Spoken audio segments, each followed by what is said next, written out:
Hello, I'm Rachel from Douentza Garden in Ireland, and you are very welcome to today's video, which is a little bit out of the ordinary from me. Today I am going to personalise some furniture I have here in the greenhouse, some potting shed furniture, and I'm going to do that in the decoupage style, which involves using pictures of various flowers and plants that are very apt for use in the greenhouse. So if you're interested in doing something like that, then do join me and I'll show you how I did it.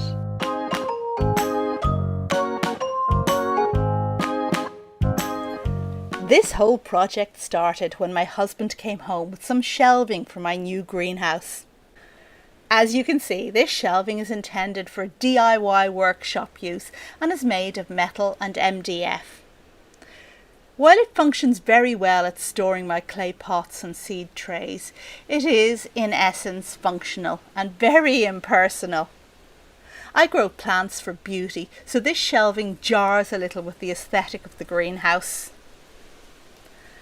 Around this time I visited a friend's garden. Her name is Siobhan Bulger, and while her garden is fabulous, her potting shed captured my imagination. Siobhan told me how one winter she cut photos from gardening magazines to use on the surfaces of her potting shed and made them waterproof by applying varnish.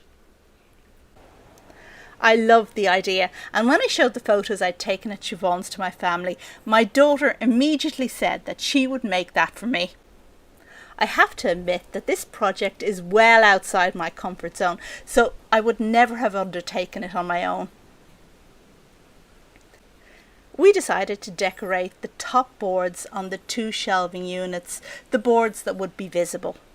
The first step was to find suitable gardening magazines. This was no problem, as I have loads. I chose magazines with the best photography, and soon myself and my daughter were cutting out photos. Here a difference in approach became evident.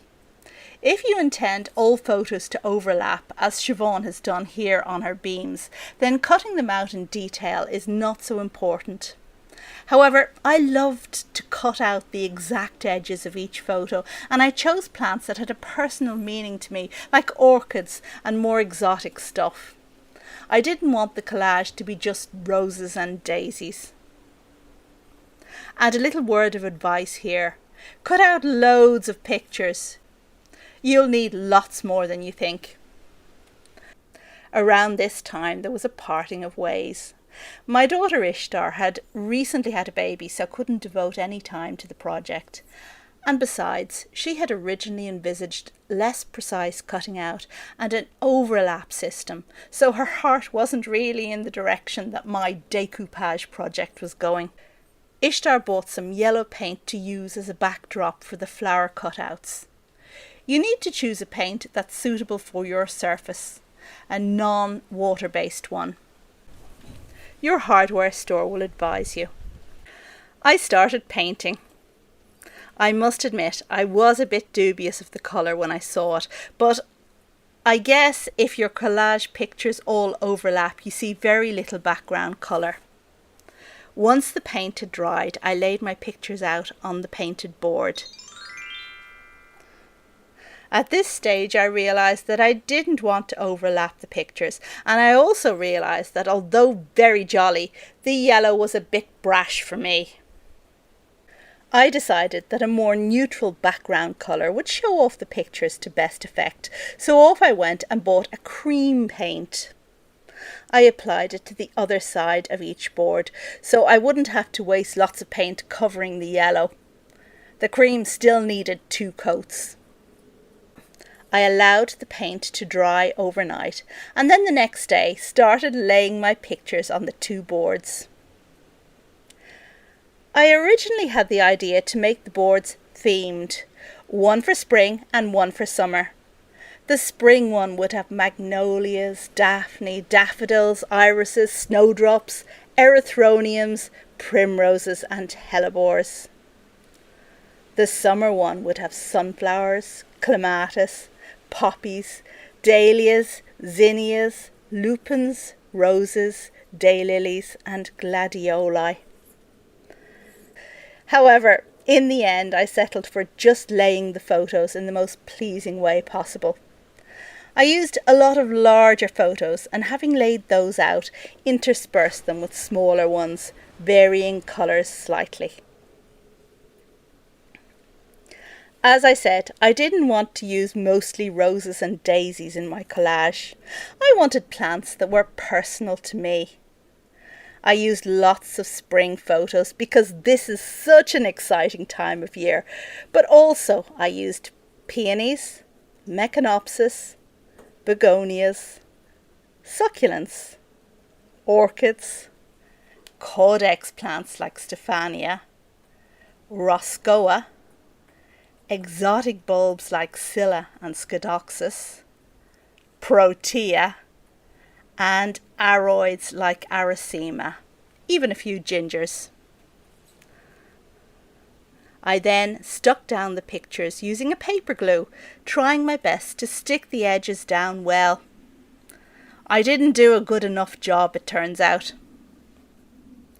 I then applied a coat of varnish, making sure not to disturb the edges of the pictures, and let it dry overnight. I applied 2 more coats of varnish, allowing the boards to dry in between. 2 faults became apparent. When I applied the first coat of varnish, a few of the pictures soaked up the liquid and became a bit transparent, losing some of their colour. Thankfully, this only applied to a few photos. The next problem was that even after applying 3 coats of varnish, if I looked closely, there were still some edges unstuck. So after the 3rd coat of varnish, I restuck any loose edges with glue and varnished again. I guess in total I applied about 10 coats of varnish to the boards. And here we are with the end result. And I'm really quite pleased with how these have turned out. This is the second one, and let me show you the first one over here.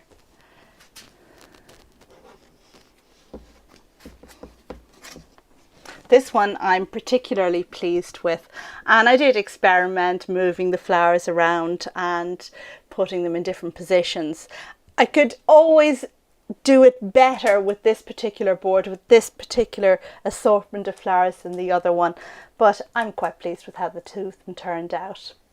I hope you've enjoyed this video, and if you decide to do something similar, I'd really love to see your results. So you could post them to the Douentza Garden Facebook page, and the link is in the video description down below.